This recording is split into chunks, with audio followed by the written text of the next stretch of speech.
David უსუფაშვილი.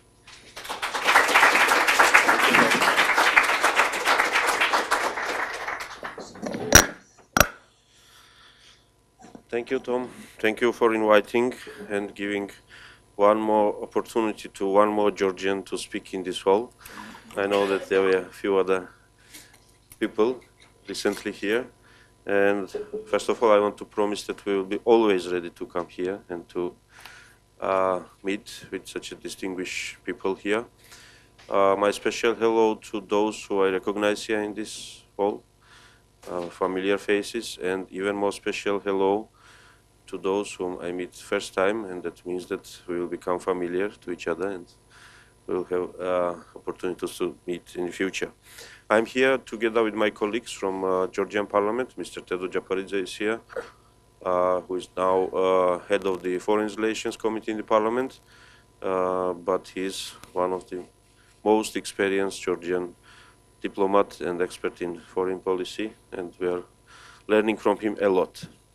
And here we have Irakli Chikovani, who is head of the Free Democrats faction in the Parliament, so-called Irakli Alasania's party, Secretary General, and he is serving in the Committee of Defense and Security and also on Foreign Relations Committee. This is a great honor for me to be here in this new status, being chairman of the Parliament of Georgia. This is my first visit in this capacity outside of Georgia, and we felt that it should be this city where I would come and talk with the friends of Georgia about developments in my country.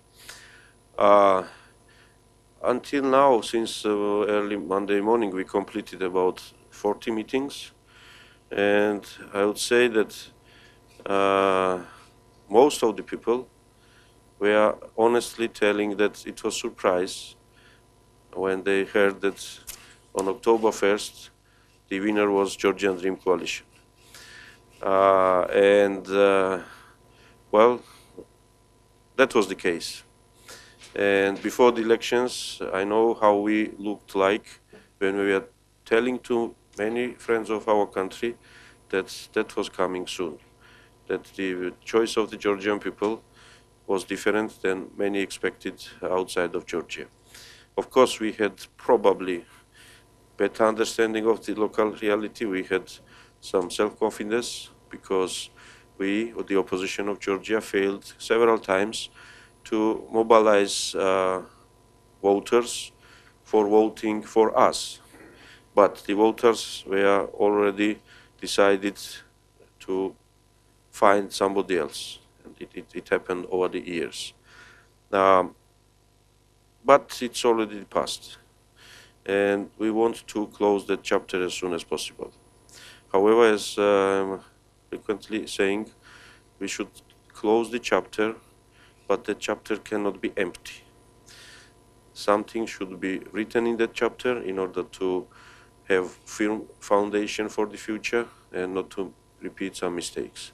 But that's probably a job not of our government, but analysts, scholars, experts, NGOs, journalists who are better positioned to analyze everything and to have more objective, more convincing conclusions about development, about ups and downs in one of the former Soviet countries, Georgia, which always tried to jump out from its past, from its region, from its difficulties. We wanted to be very soon member of democratic club of democratic countries. But the past, the problems, the Soviet mentality, and many, many different things were pulling us down. Now we want to make another jump, but with more lessons learned from the previous attempts. This time we want to be more realistic, more pragmatic, more predictable, more reliable for our foreign partners. We learned lessons that when the leader of the country is very passive, does not want to take any risk, does not want to take new challenges, is leading country to not right direction, and that was Shevardnadze's era.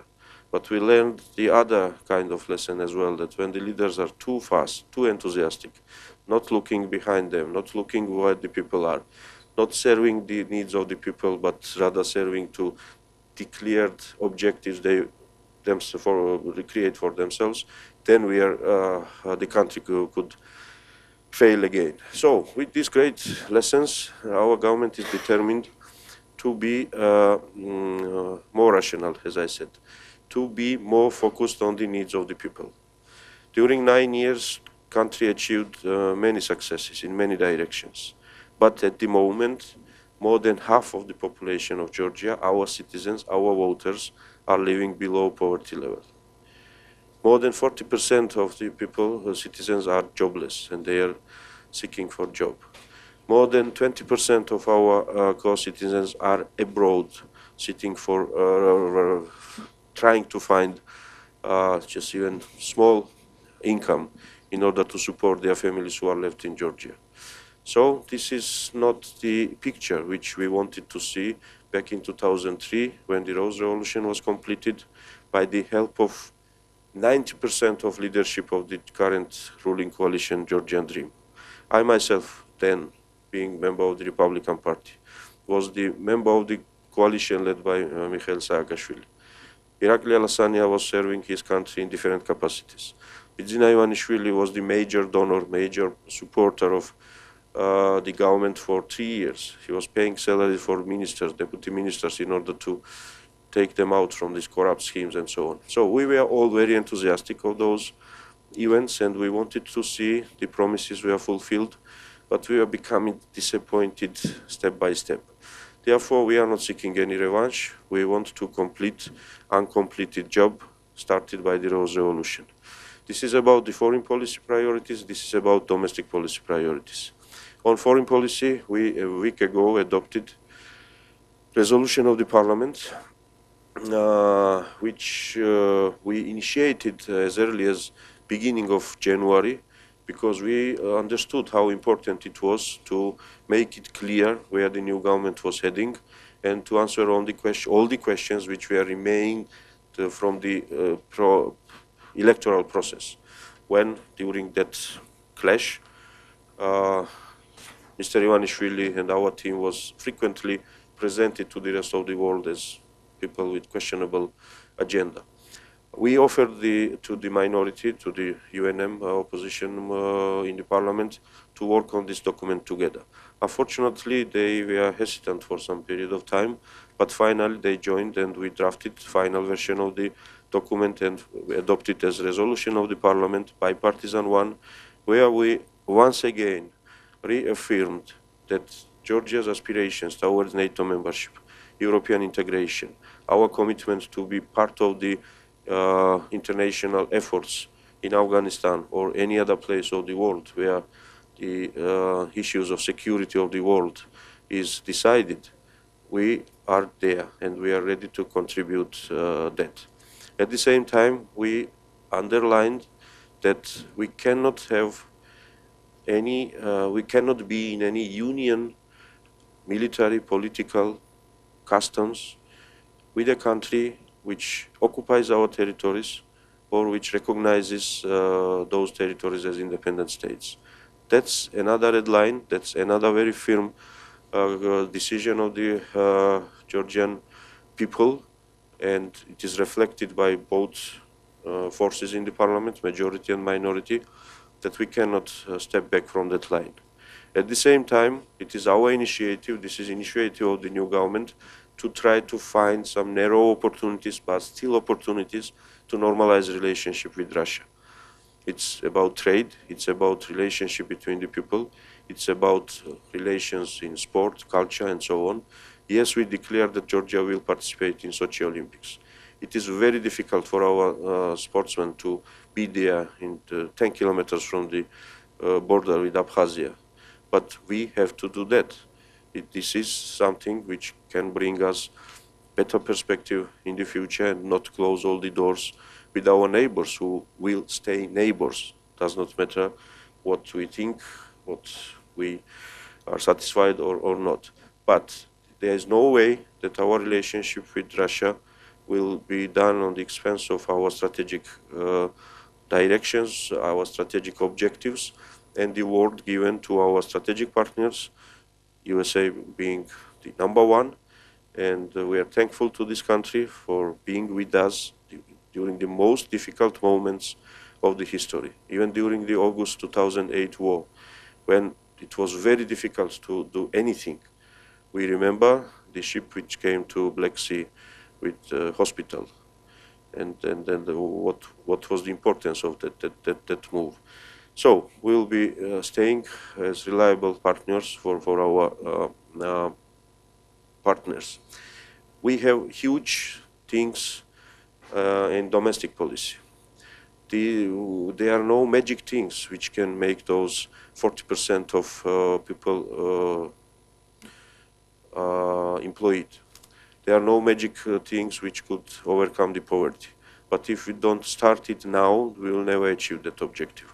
We found more than 1 billion lari in about 8 billion worth budget for creating special program for support to the farmers who were forgotten, and more than 50% of population lives in rural area, and their income frequently is the only income monthly is the pension which the elder members of the family are getting, and it's just $50 per month. So we need to support them, and at the moment the Ministry of Agriculture is working very hard to provide that help to the farmers in order to be able to work on their land. Healthcare, more than 50% of population were left without any scheme of insurance or other support, while the prices on medical care were rising and rising. And Ministry of Health started introducing a package of insurance, which is still under construction, I would say, but it is already done. We are doing our best in order to decentralize the super centralized governance system which we had in our country. Therefore, the new concept of self-governance, the relationship between the municipalities and central government is drafted, and I believe the Parliament will start adoption of it at the end of the spring. We started the revision of the labor code of the country. Unfortunately, this issue remained something on which our country was getting many recommendations, many criticism, but that criticism was not addressed. And as a result, workers in Georgia were least protected, probably not only in the region, but in the world. The Ministry of Justice drafted new labor code in close cooperation with ILO and business community, trade unions. We don't want to make now another extreme and make everything possible for the workers and leave business in difficult situation. But we need to maintain balance. We need to make sure that people who have jobs, they have rights as well. We already started interfaction work on electoral law. This is never-ending process, and we want to end it, because after or before each election, we are doing electoral reform. Why? Because if I am asked, I would answer that all the governments, all the majorities, we are trying to tailor better for their needs the electoral system, electoral administration, and so on. This time we declared that let's end this. We know what is wrong and what is right in the election-related legislation. We learned so many lessons. We know where are those small holes through which things could happen. And let's overcome that. And I have big hope that this time it can work, because there are preconditions for that. And I would say it's not just my will or my wish. Some more reliable preconditions. Strong opposition in the parliament in face of UNM. Georgia now has the strongest ever opposition in the parliament in terms of their quality, their experience, their motivation, I would say. They are very active, and we want to use this factor as much as possible to extract everything what they had, but we are not able to use for the best of the country. Now they have chances being in the opposition, and we will give this chance to them. We need them. And second component, which is equally or probably even more important for this somehow fundamental standards of democracy being established, is the composition of the majority. This is not one-party majority. This is coalition majority. There are 6 political parties. and each of us knows that now we are together. We have common interests, but the time will come when we may not be together after 4 years, 5 years, I don't know. Therefore, we are kind of keeping checks and balances inside the coalition. It cannot happen that one man or one leader decides that, okay, let's make this kind of electoral system because for me, for my small team, it is better. No, it will not work. Mr. Cikovani from Free Democrats will not allow me to do that. Mr. Japaridze from Georgian Dream Party will not allow me to do that. And I will not allow them to do that. Therefore, we can finally establish the standards of fair political competition, after which any change of government will not be such a surprise in the capitals of democratic countries that, oh, it happened, how great it is. Well, it is great, but it is shame as well. Defeated leader of the opposition recognizing defeat, and this is great thing. Well, it's 21st century. It's no more a great thing. It's just normal thing which should happen. And we believe we will be defeated at some point. Well, later the better. But that will happen, and we must be ready for that. It is going to be a difficult job. I spoke about positive sides of the coalition. Of course, I'm not talking much about negative sides of the coalition, which is that we probably will not be as effective as this hierarchical power structure of Saakashvili. We cannot deliver decisions in 5 minutes about building new cities in Georgia. We will spend more time. This time probably is costly, but it's better to have this kind of negative aspects than something else. So, thank you very much for your attention, sorry for your interest in Georgian affairs.